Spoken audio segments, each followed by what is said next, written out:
CzarThwomp here, and welcome to episode 59 of the Great Ace Attorney Adventures. Last time we brought Edgar Benedict to the stand. We got him on the witness stand. We got testimony from him. We learned that his name was Ashley Graydon, and we are basically confirming that he was present at the shop and that he was actually shot. He was the blood wound at the calendar. Why? Is it supposed to mean something? This disc was, until the day of his murder, in pawn in Mr. Windibank's shop. It was redeemed by the defendant, Miss Gina Lestrade, that afternoon. However, somebody mysteriously appeared to try to take it from her.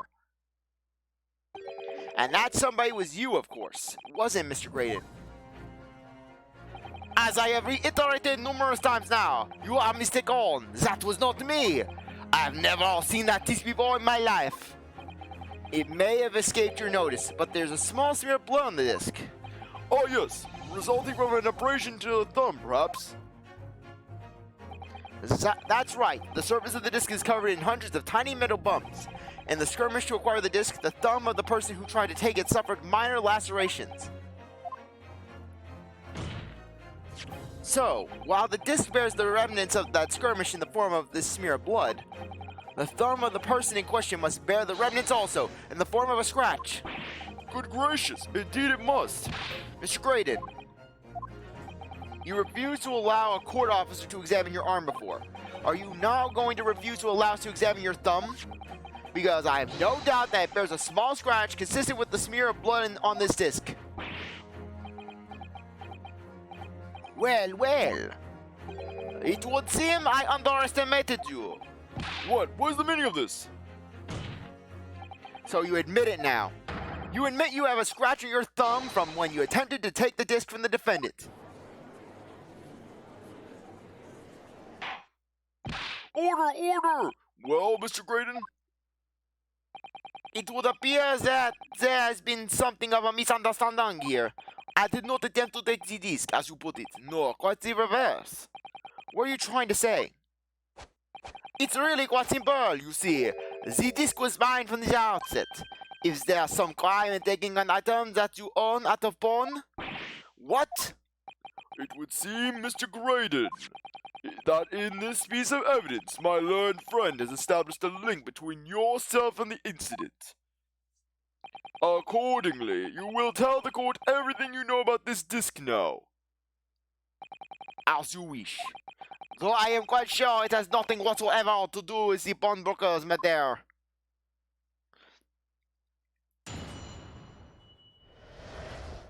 The disc. There's a note on this disc saying, for McGilded, but the item belongs to me. The redemption ticket was stolen from me by the accused at 50 Cataling on the day in question. I proceeded at once to the shop in order to explain my situation and redeem my article. In the end, of course, the disc was taken by the police. In other words, I had established no reason to break into the shop later that same night. Did I hear you correctly, sir? McGilded, you say? That famous London philanthropist? Who perished in this very courtroom 2 months ago after being acquitted of a distinctly messy murder? Yes, my lord. The one and the same. Good lord! Mr. Graydon, are you saying that Mr. McGilded and yourself were acquainted? Yes, that is correct. Order! Well, I certainly didn't expect to hear that name uttered here in my courtroom again. According to what Gina told us, this disc was placed in pawn on that fateful night 2 months ago. McGilded himself gave instructions to deposit at Windibank's. It's funny that Mr. Graydon here is claiming the disc belongs to him then, isn't it? In all likelihood, he's lying. So he appeared that afternoon at Windibank's in order to get his hands on McGilded's disc for some reason. Counsel, you will commence your cross-examination, please.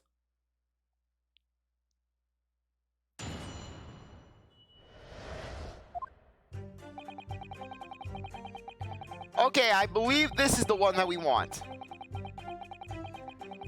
Hold it! So, you're saying that Miss Lestrade lifted the ticket from your pocket or bag? That's right. Despite being mindful of danger when walking in the insalubrious areas I frequent. Objection. Miss Lestrade did no such thing. Well, of course you would like that stance, but the guy is a regular offender. You came to the pawnbrokery that day prepared with all the information you need to identify the defendant. You were looking for her. That's what brought you to Windibank's. To get your hands on Mr. McGilded's disc. Objection! My learned friend is a veritable font of nonsense. Nonsense? I concur with the prosecution. Counsel, you will refrain from conjecturing in this way. Is that clear? Yes, my lord. Then I will continue with my testimony for what possible use it can be.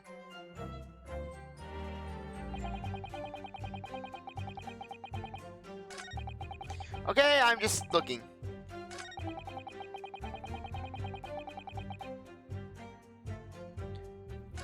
Oh, right. Basically, this is the one that we want to do. The box. Objection. This disc was deposited at Windibank's on Magnus McGilded's instructions. You knew that, and you went there with the intention of obtaining it for yourself. Objection! Conjecture again! And in any case, the disc was taken into custody by the police that afternoon. The witness had no reason to visit the pawnbrokery again that night. Objection. Sorry, my learned friend, but that's not true. What? Mr. McGilded had another article in pawn at Windibank's. At this, second pawnbroker's ticket proves. There were 2 articles belonging to Mr. McGilded in Windibank's pawnbrokery, and the reason you broke into the shop that night was to recover the second one. Together with your 2 accomplices, the Skulkin brothers. This is the second ticket, is it? What had the man deposited? The article description reads, 1 small box. A rather vague description, it seems to me. Sorry. Are you suggesting that I broke into the pawnbrokery with these 2 clowns and ordered to steal something cut box? I believe there are adequate grounds to suspect that you did. This is absurd. Why on earth would I do such a thing? Once the article had been forfeited, I could simply walk into the shop and purchase it. There would be absolutely no need for me to resort to theft. That's a good point. Indeed, the witness makes a solid argument. So that means that for some reason, this Graydon fellow needed the small box that very night, does it? Objection! It's time to put an end to this nonsense, my lord. I'm not going to let a little girl start voicing arguments. I'm not going to lose to a 10-year-old girl. That's where I draw the line. Could you be a little less cryptic, Lord Zieks? I do hate to ruin my learned friend's argument, but the truth is quite incontrovertible. On the night in question, no small box was taken from Mr. Windibank's pawnbrokery. And rest assured, the prosecution can prove it. What? Good gracious! Inspector, show the photographic prints to the court, if you please. Yes, sir! What prints? These prints were taken from one of the detective's security cameras. Honey's run out of recorders again. As previously explained, using this plan, the shop's a layout. Sorry. Just adjusting my mic. Okay, sorry. The victim's establishment was furnished with automatic cameras in 2 locations. One was set to capture the counter where Mr. Windibank received his customers, and the other was set to capture the shelves on which articles were placed for sale once forfeited. According to the information on this ticket, McGilded's small box had been forfeited already. 2 days before the incident at 9 p.m. on 13th April to be precise, which means it would have been on the shelves of forfeited items in the shop's front. Now, what I have here is a print taken by one of the cameras about 2 hours before the incident. That's at 11 p.m. on the 15th of April. The victim certainly had a very full shop, it would appear. And then we have another print. The one was taken about 2 hours after the incident. I see. So we have 2 pictures to compare. The Though I must say that placing them side by side leaves me cold. Dear me, that's starting to make my head ache. Obviously, at Scotland Yard, we consider theft as one possible motive in this case. We explored the possibility that something had been taken in addition to the victim's life. So your men had already compared the two prints thoroughly, Inspector? Yes, sir. We counted every single item in each of these two photographic prints. And the Yard's conclusion is that exactly the same number are present in both. In other words, nothing was taken from the pawnbrokery on the night in question. And my learned friend's assertion is nothing more than hopeful fantasy. Ah! I don't believe it. If I could have just shown that he'd stolen McGilded's pawn box. I must have been able to break him down last. You know what, Bruno? I've been thinking. I wonder if these two photographs really are exactly the same. They aren't. The music box is slightly tilted to the right in the second one. What? So, counsel, in the light of the evidence put forward by the prosecution, what is your position? It seems that in fact, on the night in question, nothing was stolen from the victim's establishment. Do you accept the prosecution's assertion?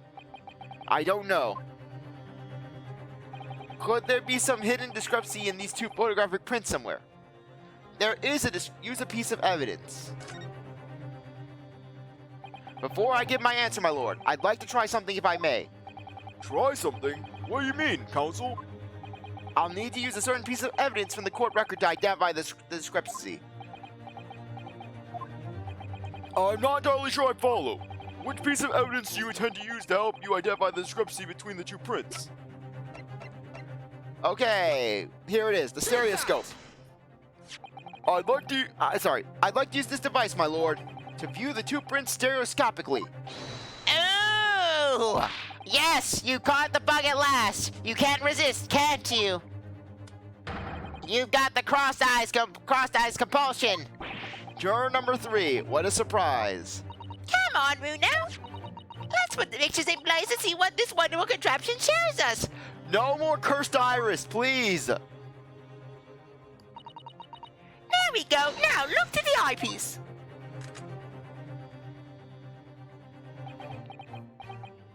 I wasn't sure at first, but there's a clear discrepancy between these two prints. What? You must identify the location in question for the court counsel. Indicate the precise location of the discrepancy of which you speak. Seriously? Take that! Granted, these two prints are almost identical. However, there is one minor discrepancy between them. What? When you view the two pictures stereoscopically,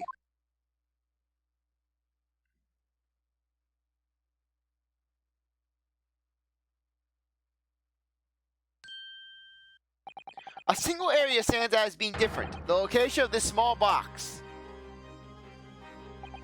Let me... Wait! Unbelievable! By Jove, you're right! How extraordinary! Why do we have to see these cursed cross-eyed images? What this tells us is very simple. Mr. McGilded's small box was indeed not stolen from Windibank on the night in question. However, there can be no doubt that somebody picked up this particular box and then returned it to its place on the shelves. Are you suggesting that the small box originally deposited by Mr. McGilded is in fact... Yes, the very same small box I just identified in those photographic prints. Objection! Mindless guesswork! What if it was? So a box was moved on the shelves. Nothing was stolen. Which means, quite simply, that nothing has changed. That may be true, but... Alright, McGilded's box wasn't stolen then. But doesn't the fact that it was moved like that change things? It changes everything. No, it changes nothing. We're putting forth this argument to get to nowhere. I believe this changes everything about the case. How can that possibly be? The crucial point is the fact that what was moved was a small box. In other words, we have to consider what might have been inside that box. What are you suggesting?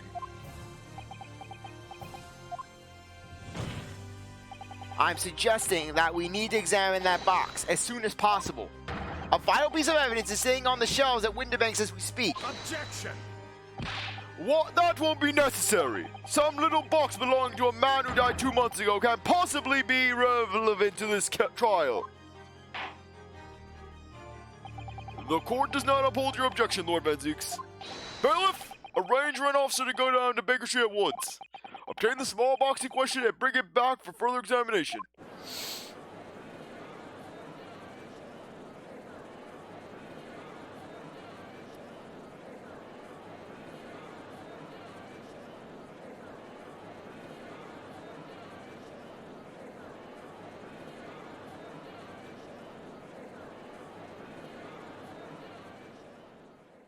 I am very disappointed in you. I am very disappointed indeed. I don't even know my French accent at this point. We should have a report within half an hour. I think perhaps we should recess for a short while until the evidence is brought forth. To be hoodwinked by such a farce. Disappointing. My thoughts exactly, Mr. Prosecutor. I beg your pardon, Lord Zieks. This is nothing but a smokescreen. A Nebonese specialty, it would seem. What are you trying to say? My learned friend has persisted with the same line of reasoning from the very beginning.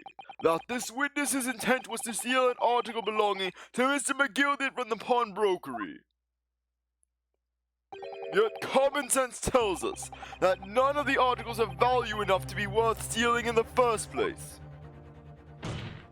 Exactly! It would be beyond absurd to break into a place where the purpose of stealing such a commonplace property.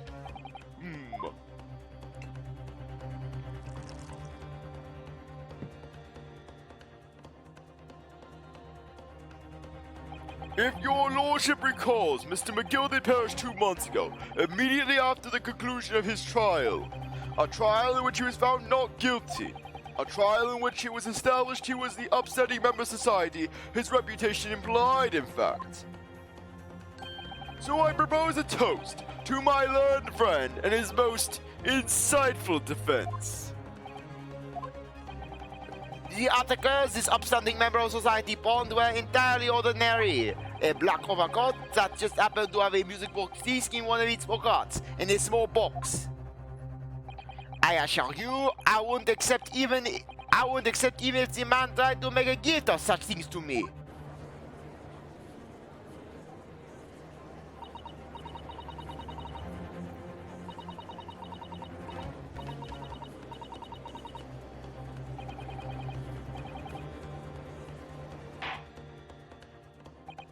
The prosecution's argument is undeniably compelling.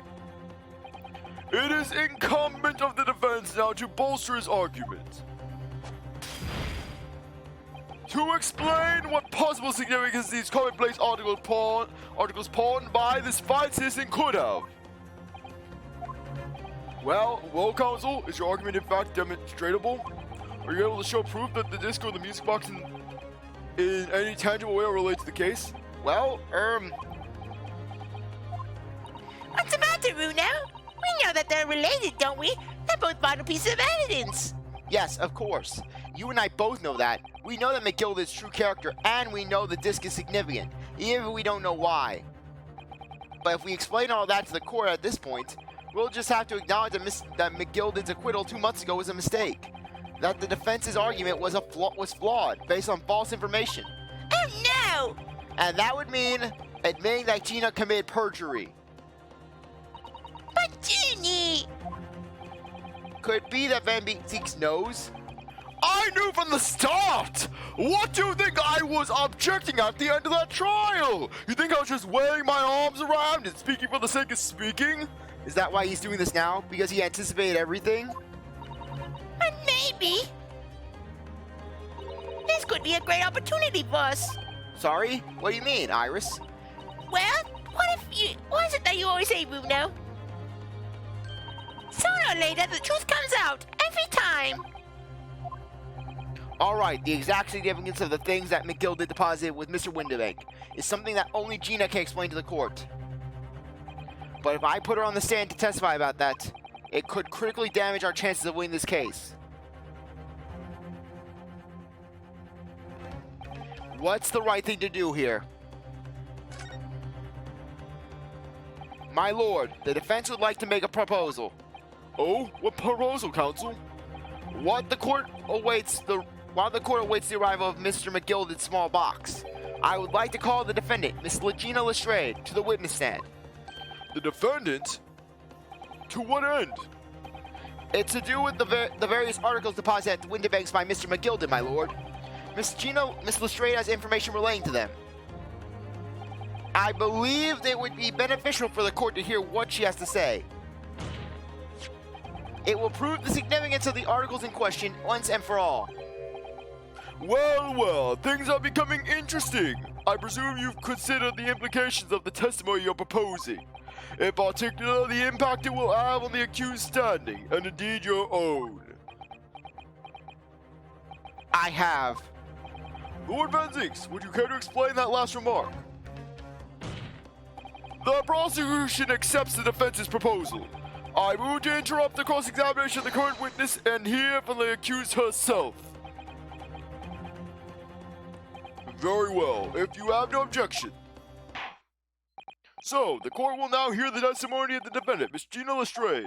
You witnesses currently at the stand may step down until further notice.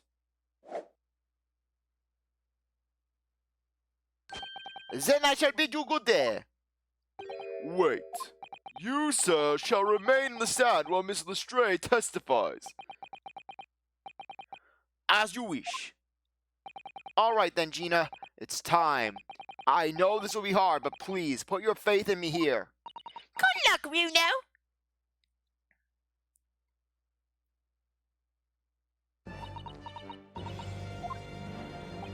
The articles that Mr. McGilded had deposited in Windibank's pawnbrokery are intimately related to the omnibus case, the trial of which was heard in this courtroom 2 months ago. Yes, and I remember this young lady here being brought in before me in that trial as well. That's right, my lord. Her testimony helped to establish the innocence of the defendant, Mr. McGilded. The omnibus case was intriguing, to say the least. And now here we are all again, the same players in that trial facing each other once more. A twist of fate, perhaps, my Nipponese friend.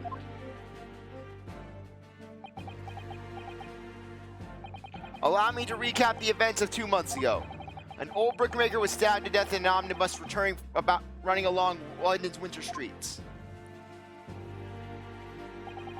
Apart from the victim, there was only one other person in the carriage, Mr. McGilded. Naturally, he was the prime suspect for the murder. As the trial progressed, another possibility emerged, that the murder in fact took place above the defendant's head on the roof deck, with the body then being dropped through the skylight into the carriage below. It was Miss Lestrade whose testimony brought that possibility to light. At the time of the incident, Miss Lestrade was concealed under a seat in the carriage, hoping to pick the pockets of unsuspecting passengers. Then, immediately after the trial, having been acquitted of the murder, Mr. McGilded died in this very courtroom in the most extraordinary of circumstances. A mystery that remains unsolved even now, 2 months on, as indeed it does the omnibus murder itself. Be that as it may, I recall neither the disc nor the small box being mentioned in that case in the course of those proceedings. Miss Lestrade, would you tell the court now, please, what really happened in the omnibus 2 months ago, I mean? I don't know what you mean. I already said all of what I know. And what about everything you told us yesterday from inside your prison cell? Please, Miss Lestrade, this is extremely important. But... Remember, little girl, pretty much every defendant who crosses my path dies. Please do not anger me.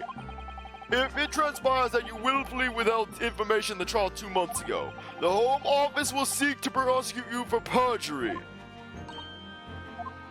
And naturally, you will lose all credibility as a witness. Although, let's face facts. You have little credibility to lose. Timmy, don't listen to him. Please, you have to trust Runo now.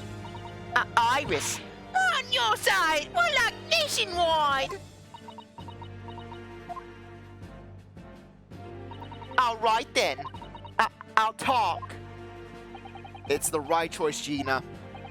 Well, it would seem that my learned friend is hell-bent on bringing the entire courtroom down around his ears. So be it. I must confess that I'm struggling to understand what on earth is happening here. However, it would appear that Mr. McGilded's pawned articles and the extraordinary case of the omnibus harbor secrets of which we have been hitherto unaware. So, Miss Lestrade, you will now give your testimony before the court about the evening events 2 months ago. You will reveal the truth, a comma sorely lacking in your original statements. This is it then. Everything's going to come out. Like Van Zieks said, this could bring the whole courtroom down about my ears, but as a lawyer, I'm prepared to take that risk.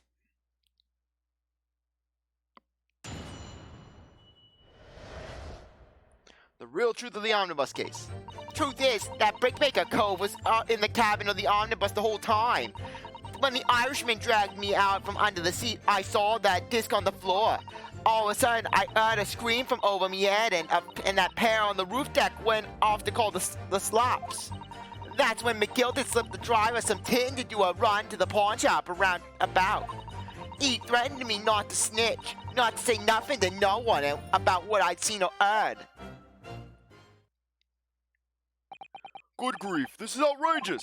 What you just told the court bears almost no resemblance to your testimony 2 months ago. As you say, my lord.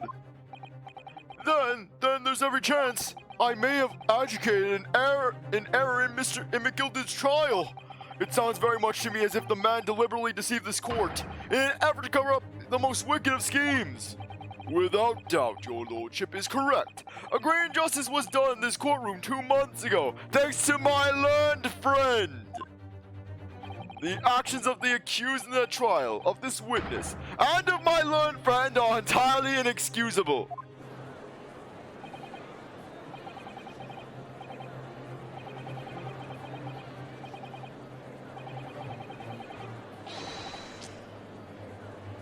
You're wrong! The lot of you! Mr. Naruoto, the lawyer there, he didn't know nothing about it! Humbug! I don't think so. Are we really expected to believe that?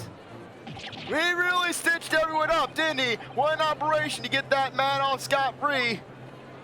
Unforgivable! Stop! The lies have to stop! Stop! Yes, the defense made a terrible error in judgment. I intend to take full responsibility and suffer whatever consequences are deemed appropriate. However, it's imperative that the court allows the witness to elaborate on her testimony, because the true significance of McGilded's pawned articles must be brought to light. Very well, my learned student friend. Given the depths of calamity you have just plunged yourself into, this may be worth hearing. A toast to you effing up! Words fail me. The situation is utterly deplorable. Mr. Naruto! Yes, my lord? I will decide upon your fate following the conclusion of this trial. Of course, my lord. Blimey, Mr. Naruoto! Now, No, counsel. Proceed with the cross-examination. Yeah, essentially, this cross-examination is one of those, you just gotta press everything, and, well, do one little move that you haven't had to do before. Anyways, I'll show you. Truth is that Brickmaker... Yeah, we read that. Hold it! And you were hiding in the cabin at that time as well, weren't you, Miss Lestrade? If I remember rightly, in the storage compartment underneath one of the seats. Yeah, that's right. It's pitch black under there, so you can't see nothing at all. Excuse me. Is there something you'd like to share with the court, Inspector Gregson and Mr. Graydon? Inspector Sulky. Inspector! Mr. Graydon! What? Wow! Blimey! Are you trying to give me a heart attack? You have been whispering to each other for quite some time now. Tell us, what is the discussion about? Discussion, with this fella? All the other ones, sunshine! You think I'm going to talk about with a shady jet like this? And I have nothing to say to this uncle detective after he deprived me of that disc that was rightfully mine. But they've clearly been talking the entire time I've been cross-examining Gina. It's as if they've been negotiating.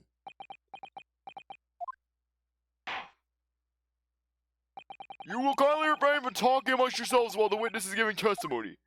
Yes, sorry, my lord. What were those two talking about? Miss Lestrade, continue with your testimony, please.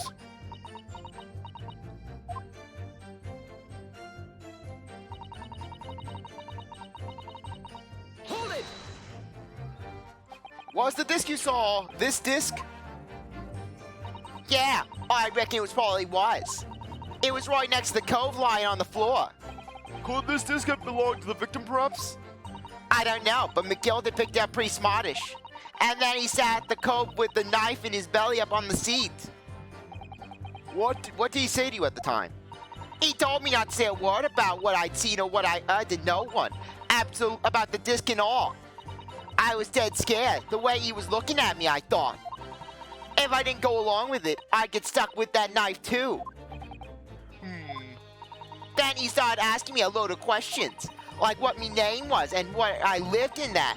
He asked me about being a diver too. But after a while, what had happened in the carriage was noticed. Yeah, that's right. First there was a kind of rapping noise.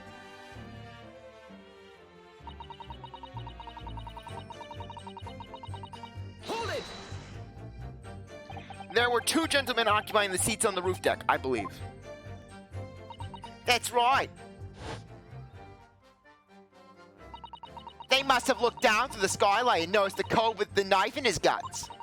When they screamed, the driver pulled up the horses and McGilded got me sights. Out of sight? Where? Back under the seat where I started off. Once the carriage came to an halt, the two coves and the roof ran out to fetch the slops. If they immediately left to fetch the police, it would appear they were entirely unrelated to the incident.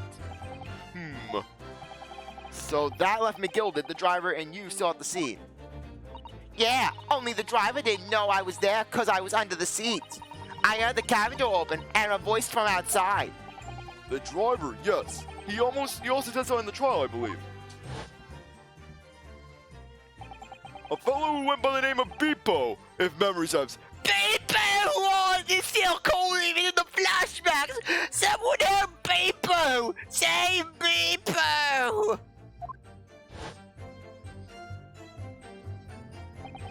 What did Mr. McGilded and the driver say to each other? I don't know what happened and stuff like that mainly. And also, Beepo was begging for the sweet release of death for some odd reason.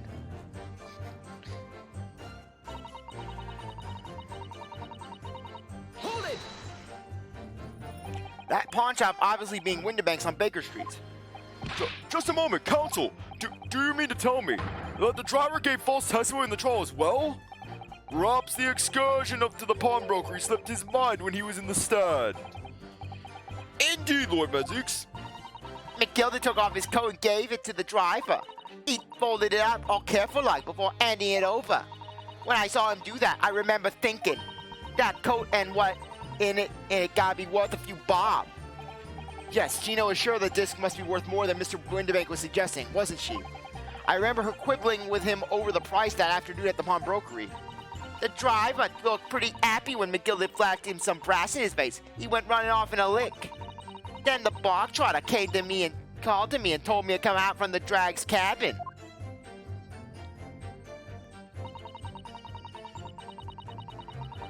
Hold it! Threatened you how, exactly? Told me I'd only be able to scrap her if I did exactly what he said. Which included giving false testimony in court 2 months ago. Yeah, that's it. And there was one other thing he said. Which was? He told me I'd have to hang on to the ticket from the pawn shop and make sure not to lose it. The ticket? Well, I never. Said said that if he didn't show up to get the ticket off me before 2 months passed, I had to go to the pawn shop and pay the money to keep it in log to stop it from being forfeited. He left me with some brass to pay for it.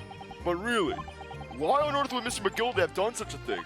Depositing his own overcoat with a pawnbroker before the arrival of the police. It makes no sense at all. There would seem to be only one logical explanation, my lord. What Mr. McGilded had the driver deposited at Windibank was something he didn't want the police to see. Something very important that he needed to hide at all costs. Anyways, after that, you let me go, so I legged it before the copper showed up. Well done, Gina. It couldn't be easy to tell the truth like that. Ginny's really more faith in you, Bruno. Yes, and to thank her, she'll have to face a charge of perjury once this trial is over. So I need to use the time we have now to get as much information out of her as possible. It's time to really go for it. Press on every statement. Hold it! Okay, we read that. Yeah, that's why I switched back under there, so you can't see nothing at all. Now, in your testimony 2 months ago, I feel certain that you claimed Mr. McGilded was the sole passenger, did you not? False testimony, my lord. That's what he told me I had to say. But it's important that you tell us the truth now. Were Mr. McGilded and the victim acquaintances? I don't know. But I did hear him talking a lot. What were they talking about? Well, I couldn't hear it too well, but if I had to say, I think it was about money or something. They kept talking about buying and not buying. Perhaps business dealings of some kind? Well, anyways, they got louder and louder. It started to sound like a proper fight. I was pretty scared by that. I hardly dared to breathe, and then all of a sudden, I heard a noise like someone keeling over on the floor. It was blooming loud and all. And I believe you let out an involuntary scream.